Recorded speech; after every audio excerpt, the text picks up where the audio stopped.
Bruce Reynolds, born Bruce Richard Reynolds on the 7th of September 1931 in Charing Cross, London. Known as the mastermind behind the Great Train Robbery of 1963.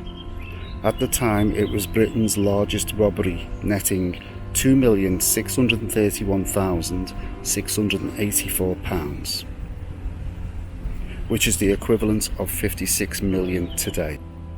Reynolds spent 5 years on the run before serving a sentence of 25 years in 1969.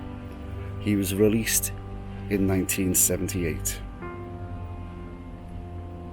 Reynolds died on the 28th of February 2013 in Croydon, London. Reynolds was cremated and both his and his wife's ashes were buried here at Highgate Cemetery.